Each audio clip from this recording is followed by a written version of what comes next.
She was chained and treated like an animal until the human bought her and helped her.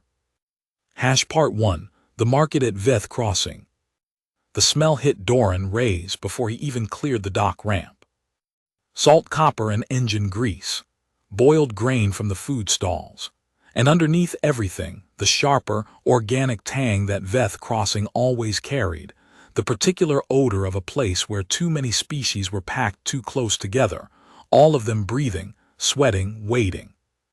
He adjusted the strap of his carry sack and stepped out of the shadow of the Meridian Kite S landing strut into the full gray light of Keth's world.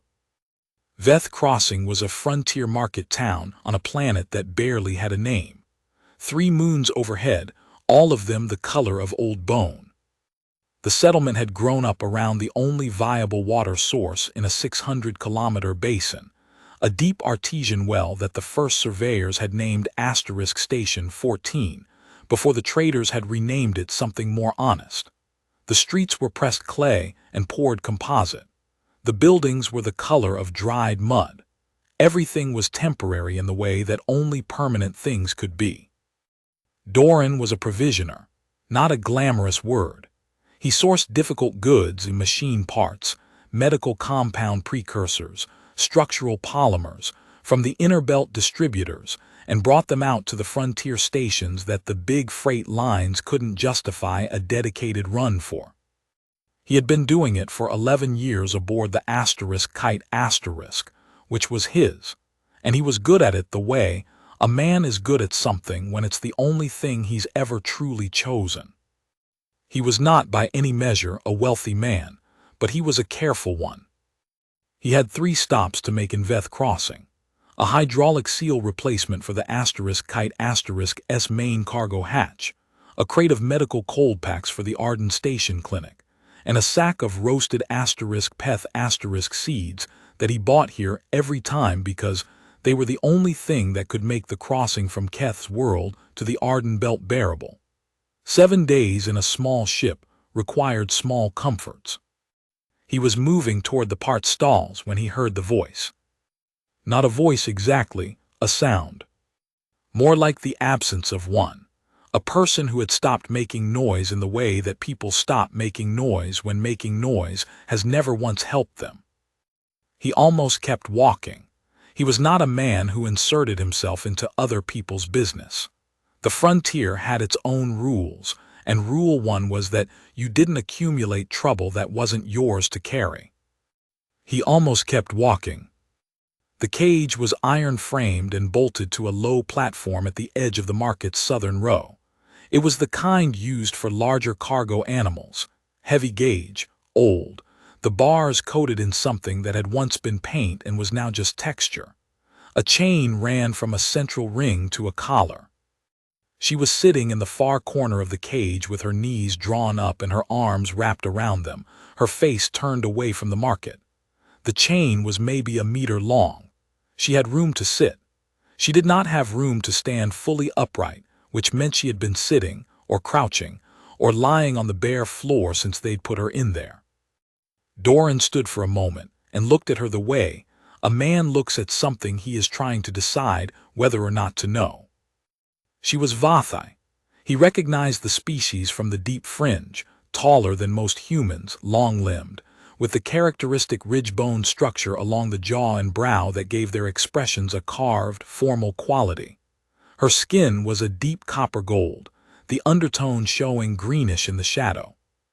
Her hair was white-silver, which meant she was not young. Vathai turned silver young in the early years of full adulthood and stayed silver until old age took the shine away. She was young. Her hair still had the faint luminescence of it. She was wearing what had been, at some point, a ceremonial garment. You could tell by the construction, the weave, the placement of the decorative seam work at the shoulder and hem. It was now filthy. It was torn at the sleeve. There was a dark stain along one side that Doran's 11 years of frontier provisioning told him was old blood that had gone to rust. The chain collar was iron. It sat against her throat like a piece of cargo hardware, which was exactly what it was. He stood there for a moment longer.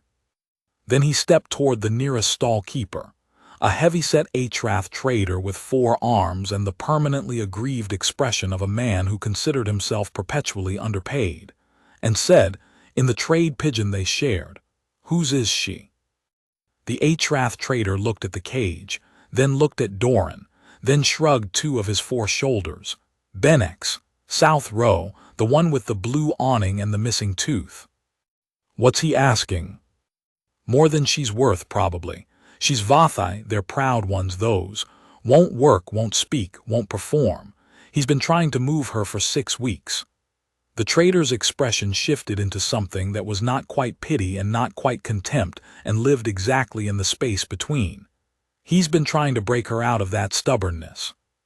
Not working, he'll sell cheap by now. Doran said nothing. He walked to the South Row. Benneck was a small man with the fidgety energy of someone who had been operating at the edge of legality for so long that he'd forgotten what the inside looked like. He had the missing tooth the HFY trader had mentioned, and yellow eyes, and the particular over-friendliness of a person who needs you to buy something before you think too hard about what you're buying. "The Vathai female," Doran said. Benneck's face went through several calculations. "Wonderful specimen. Very. What's your price?" A pause, more calculations. "She's highborn stock, she is, clan-marked, you can see it on her." "I'm not buying the lineage." "What's your price?" Benneck named a number that was, in fact, lower than Doran had expected.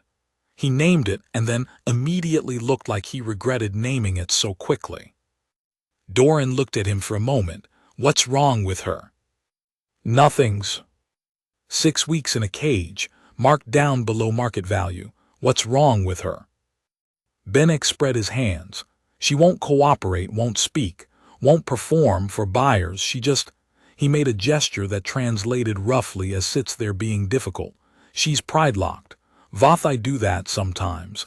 When they're too high caste to accept the situation, they go quiet." Doran looked at him. "She's not damaged," Benneck said, and there was something in his voice that was trying to be reassurance and came out as anxiety. "She's just—" "Open the cage." Another pause. "The price first." Doran put the credits on the counter. He didn't bargain. He didn't want to bargain. He wanted this to be over. Benneck pocketed the credits with the speed of a man who expected them to be taken back, then led Doran around to the South Row platform. He had a key on a long metal ring. He fumbled with it. The cage door swung open. The Vathai woman did not move. She was still in the corner, knees drawn up, face turned away. But her body had changed, a subtle tightening, a stillness that was different from the stillness before. The stillness of a person who knew someone was in the cage and was waiting to find out what that meant. Doran crouched down in the doorway, rather than stepping in. He was quiet for a moment. Then he said, in the trade pidgin, knowing she probably didn't speak it fluently but hoping the tone carried, "I'm not here to hurt you. I'm going to take that collar off and we're going to walk out of here." She didn't move. "I'm going to reach toward the collar now. You can pull away if you want. I'll wait." He reached toward the collar with the key Benneck had given him. She turned her head. The first time he saw her face fully, it registered on him the way things register when there's no time to prepare. She had the formal bone structure of the Vathai, yes, but it was the eyes, large, angled, the iris a deep amber that caught the gray bone light of the 3 moons and gave it back warmer. She had been crying recently from the dryness at the corner of her eyes. She was not crying now. Her expression was not hope. It was the careful, evaluating stillness of a creature that had learned not to hope too quickly, because hope had a cost. She looked at him for a long moment. Then she turned her head back and let him reach the collar. The lock was old and stiff. He worked it carefully. When it came free, he pulled the collar away and set it on the floor of the cage without dropping it. He didn't want a clatter, didn't want anything sudden. He set it down gently, the way you set down something you want to leave behind. She straightened her neck. Her hand came up and touched her throat, briefly, the ghost of the thing. "Can you stand?" he said. A pause. Then, in an accent he'd never heard before, precise, over-careful, the compact standard of someone who had learned it formally rather than in the field. "Yes." It was the first word she'd spoken in 6 weeks. Part 2, the asterisk meridian kite. He didn't take her to the medical bay immediately, because she wouldn't have gone. He understood this without being told.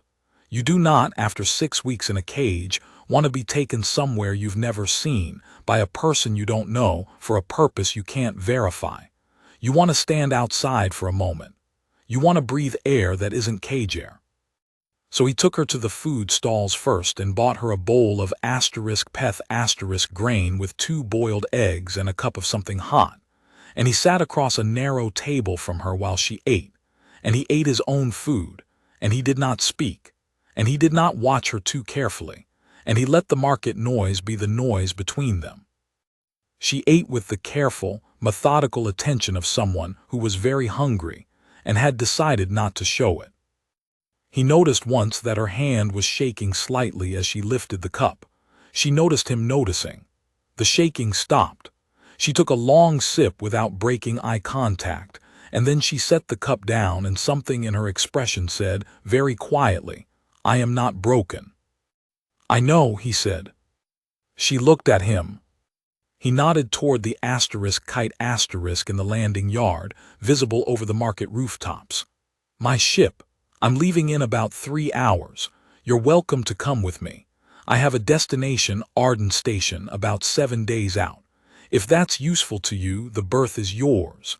If it's not, you can walk away from here right now and I won't follow." A long pause. She looked at the ship. She looked at him. "What do you want in return?" she said. "Nothing." She waited for the rest of it. "Nothing," he said again. The pause stretched.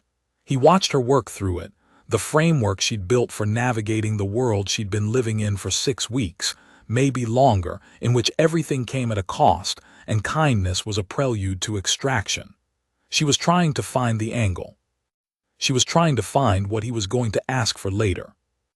"I am not," she started and stopped. "I know," he said again. "That's not what I'm offering."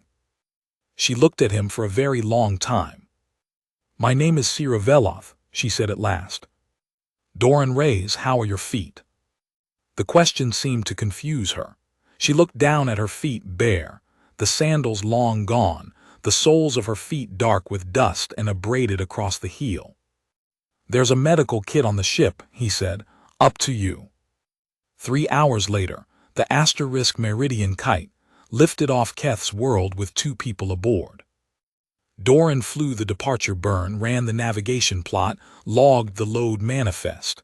Standard work. He did not check on her. He waited until the ship was in stable transit, and then walked back through the corridor to the main berth where he'd pointed her earlier. She had cleaned herself in the small, fresher unit. She was wearing the cleanest version of what she had, which was not very clean, but she'd done the best she could with it. She was sitting on the berth with her back very straight and her hands in her lap, and she looked like a person who was determined not to look uncertain. He set the medical kit on the shelf across from the berth. He sat down on the equipment case 3 feet away.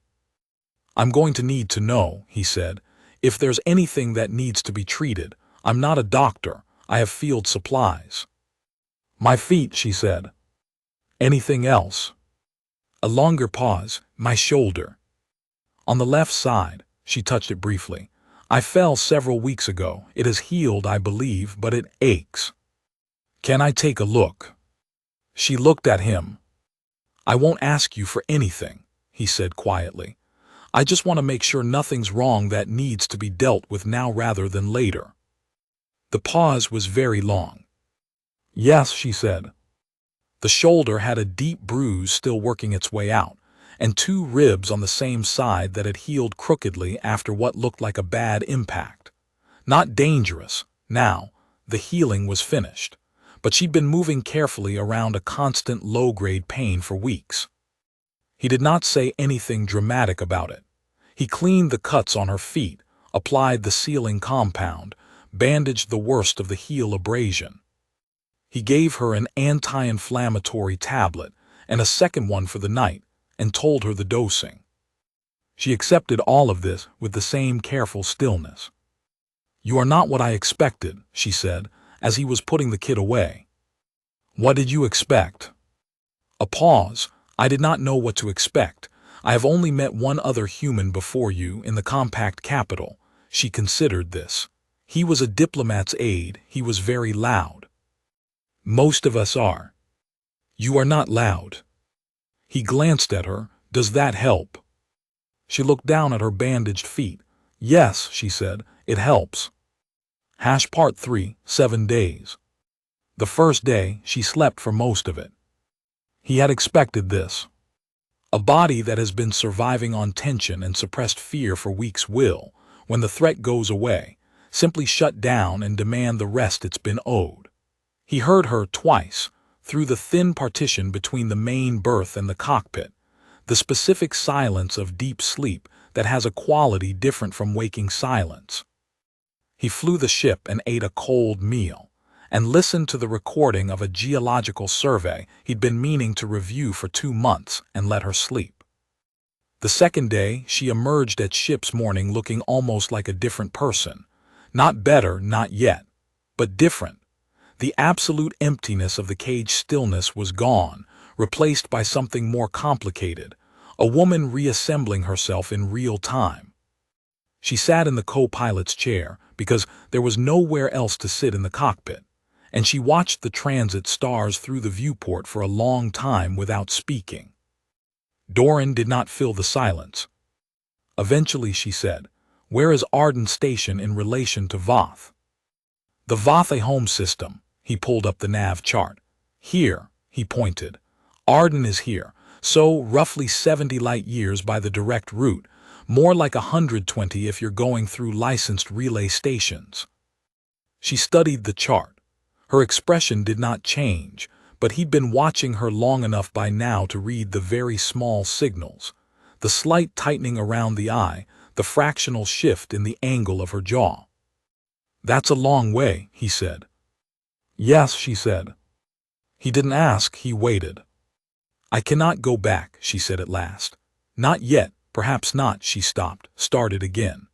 "I was taken by raiders off a relay shuttle 11 weeks ago. I was traveling between my homeworld and the compact seat alone because," a pause, "because I had chosen to travel alone, without retainers, because I was angry at my father about the retainers." She said this with a kind of flat, precise delivery that he recognized as the only way you can say something that has a lot of complicated feeling in it, without letting the feeling take over. "He will think I am dead," she said, "by now." "He's not. Could you send a message through relay?" She was quiet for a moment. Relay messages require origin verification on the Vathai network. To verify I am alive and myself, I would need a compact certification officer to countersign. This is not something available on Arden Station. He thought about this. What about from the compact capital? When we get to Arden, I'm doing a run to the capital in about 3 weeks. There's a compact consular office.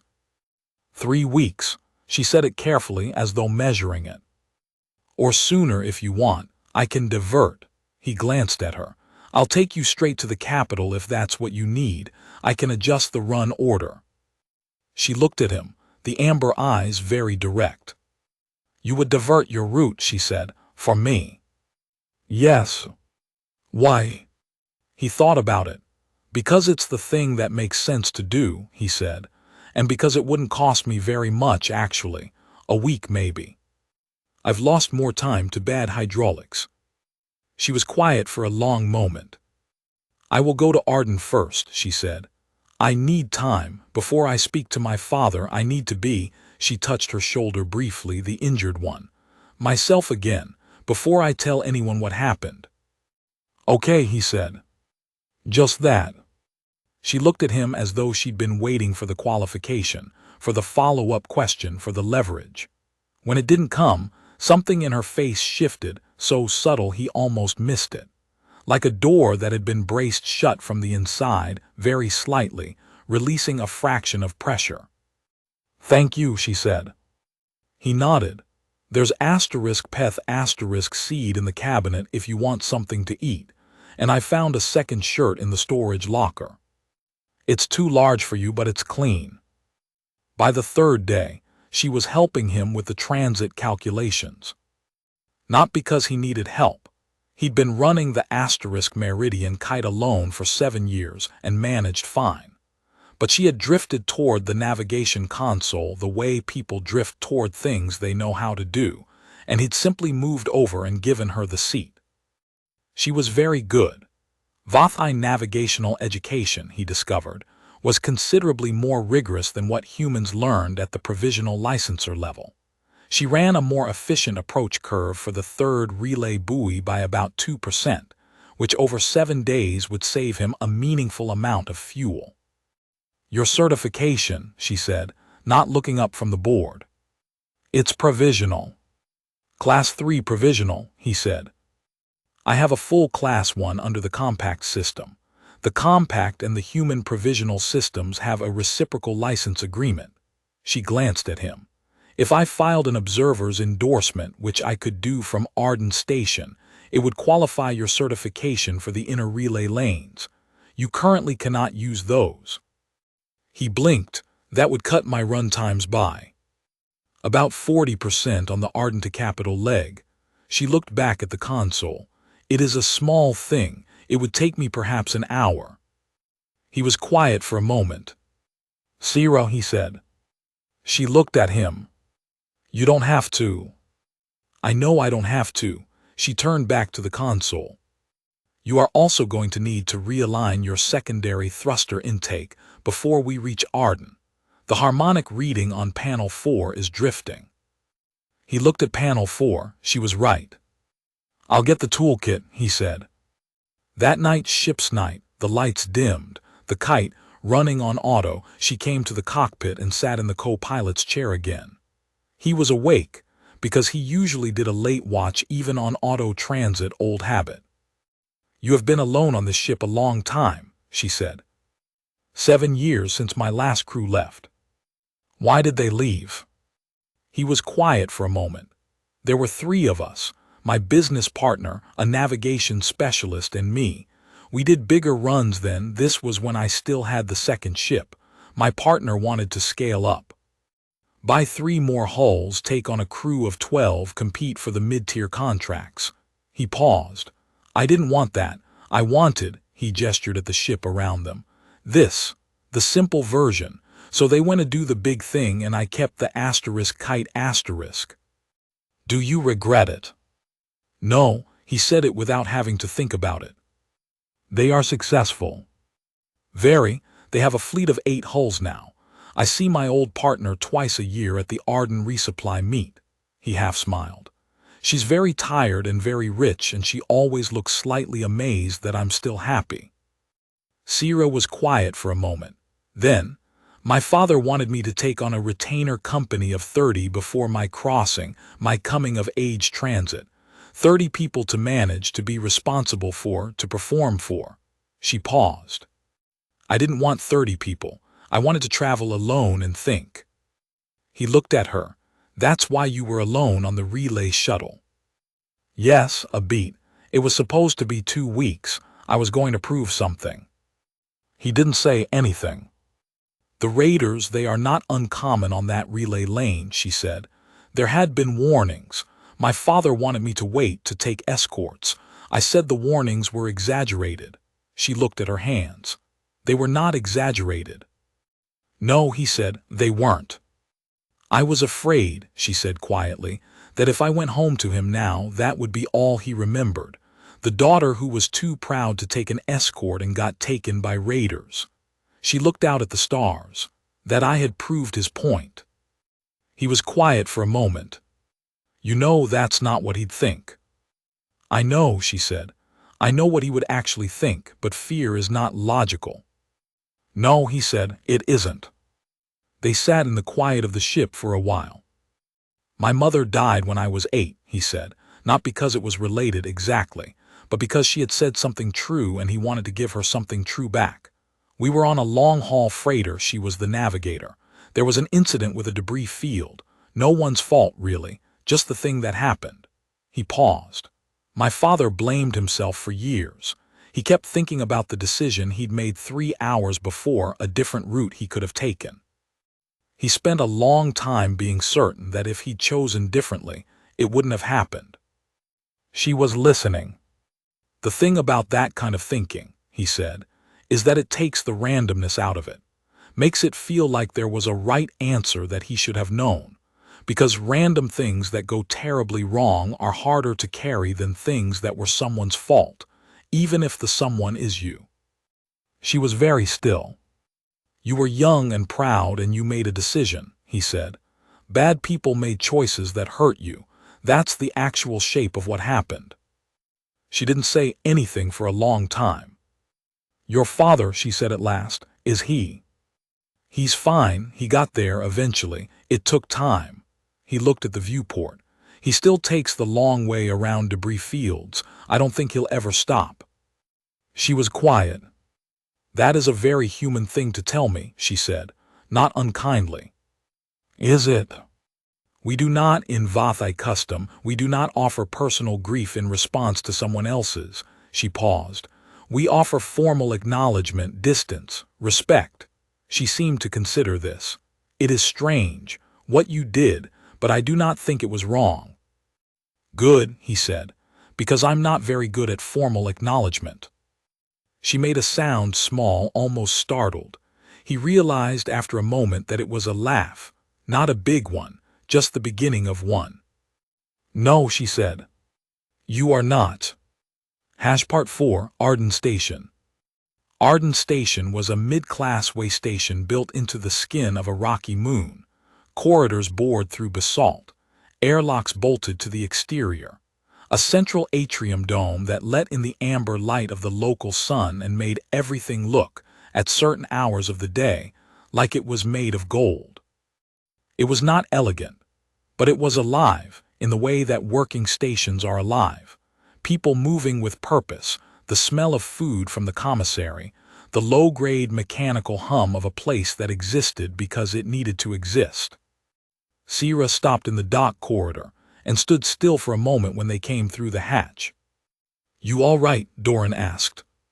Yes, she breathed. I had not been in a crowd for some time. She stood there for another moment.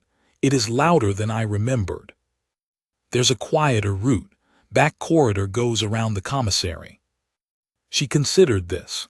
Then she straightened her spine, her very Vathai spine, the formal posture that made her look like she'd been trained for it since birth, which she probably had, and said, No, I will take the main corridor. She walked through the crowd like she had walked through every crowd in her life, with a level, unhurried attention, acknowledging nothing and retreating from nothing.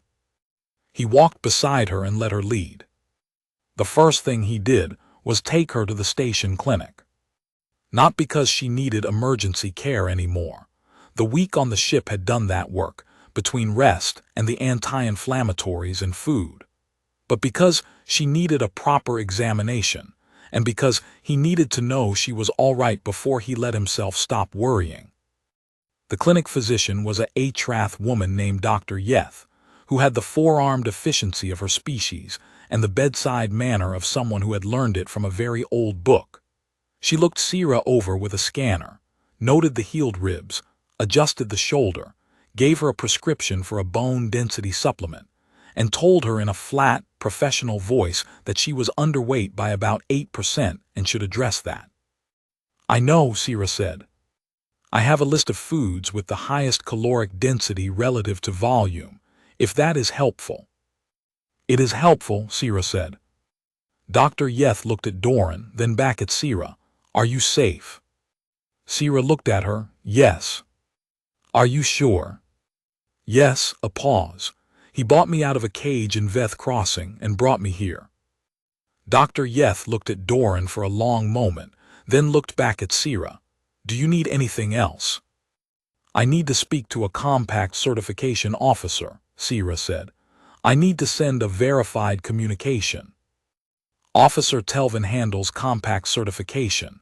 Third corridor, room 18. She is usually there before midday. Thank you, Sierra said. She sent the message while he was delivering the medical cold packs to the clinic storage and picking up the hydraulic seal at the parts counter. He found her afterward in the station atrium, standing under the dome with her face tilted up toward the amber light, her eyes closed.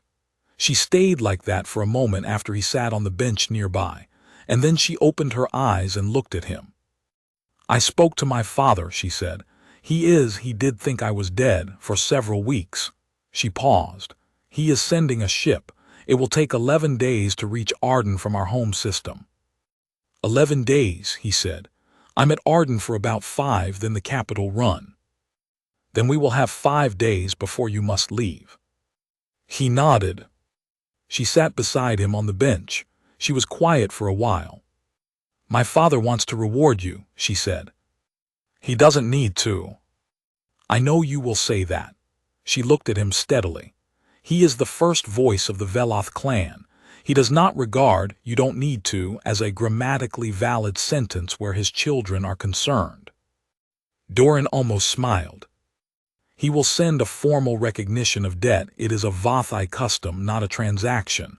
You don't have to take it, but he will send it. She paused. I would like you to accept it. Not because you need to, but because, she stopped. Because it would mean something to him, Doran said. Yes, she looked at her hands. He will want to know who you are. He will want to be able to tell the story correctly. Okay, he said, I'll accept it. She nodded. She was quiet again for a moment. Then she said, I also told him about the Observer's endorsement. He is going to speak to the Compact Licensing Board directly. He believes, he said, that the reciprocal agreement is not being applied fairly on the frontier provisional routes, that it should be automatic rather than requiring a personal filing. A pause. This is a larger thing than an observer's endorsement. Sierra. He is the first voice of the Veloth clan, she said simply. He does what he does. I cannot stop him, and I did not ask him to do it. She glanced at Doran sidelong. But I also did not tell him not to. He looked at her for a moment.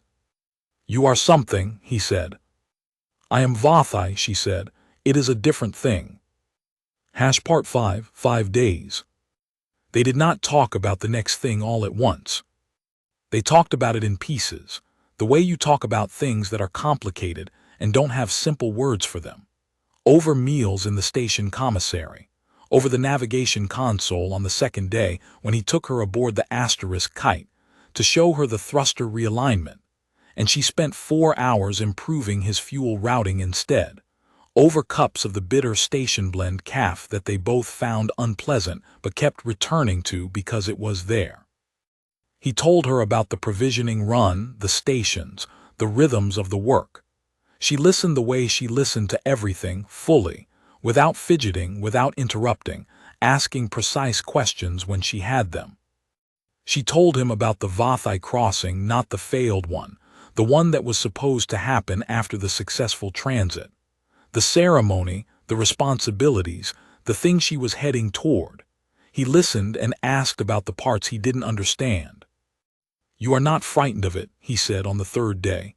The ceremony, all of that. No, she said. I am, she considered. I was frightened that I would go to it having proved only that I needed to be protected. Now I am, she paused. I don't know what I am now.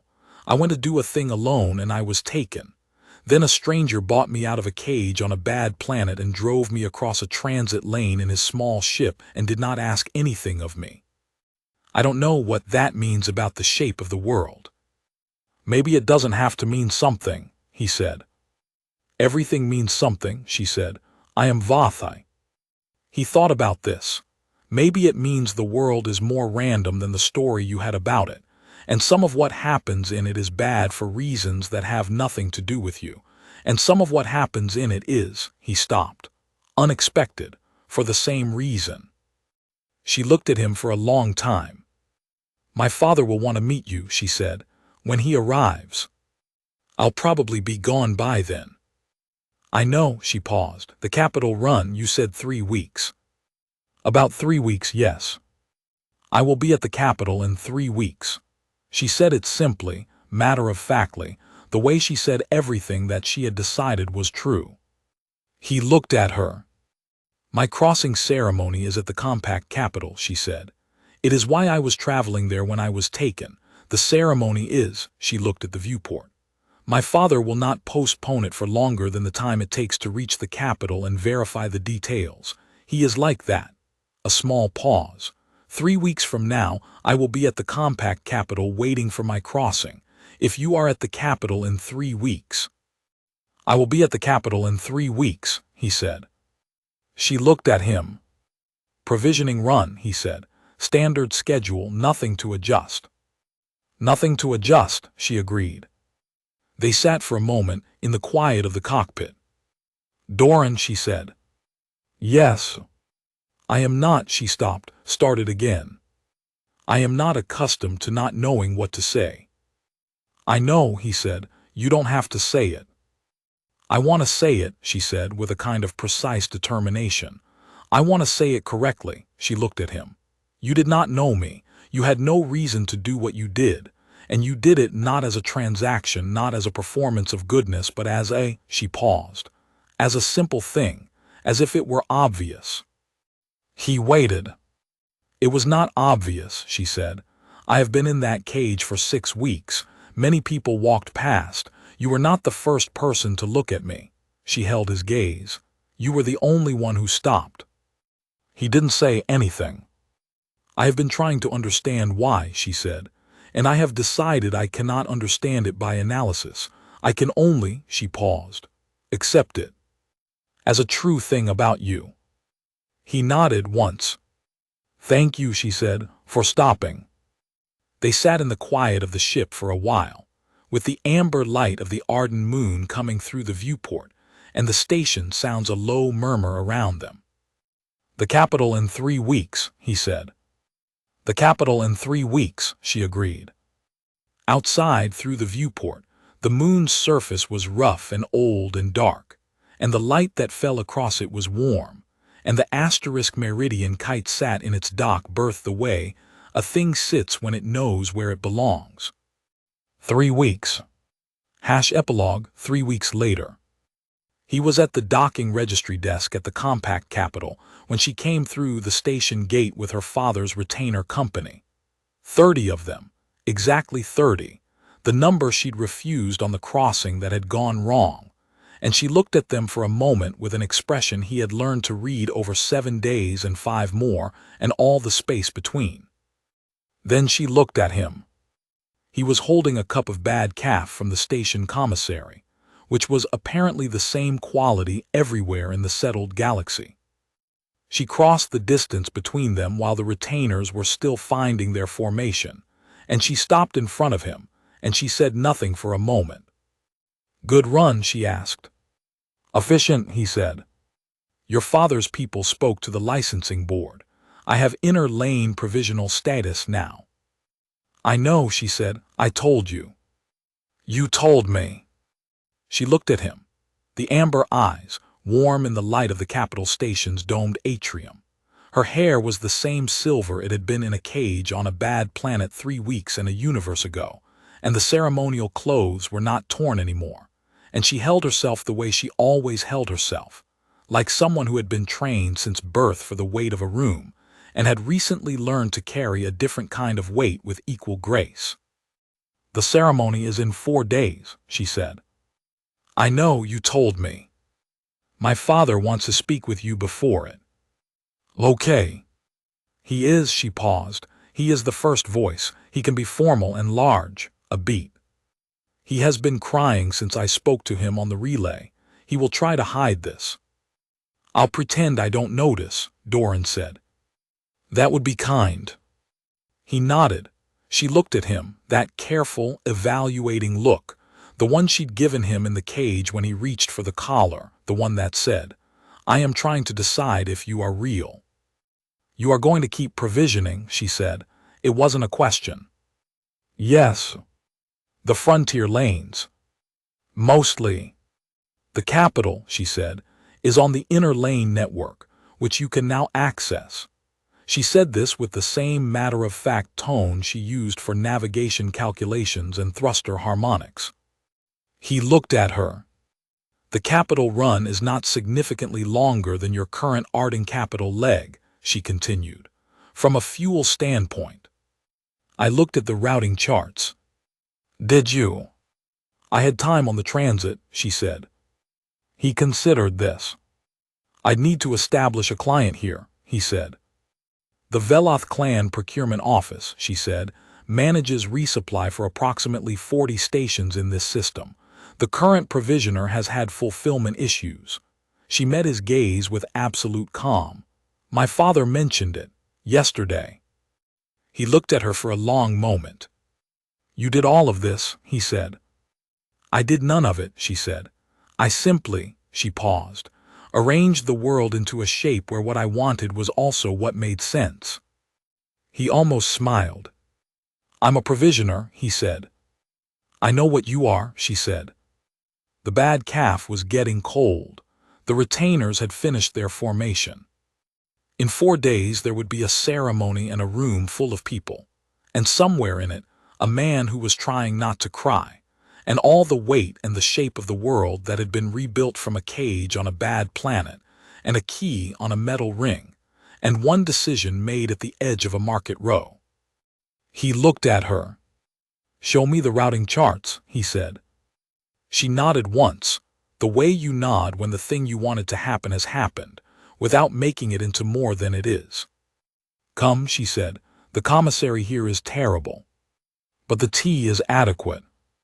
And they walked through the station together, the provisioner and the first voice's daughter, a man who had once stopped and a woman who had remembered it, into the amber-lit corridors of the compact capital, toward the adequate tea and the routing charts, and whatever came next.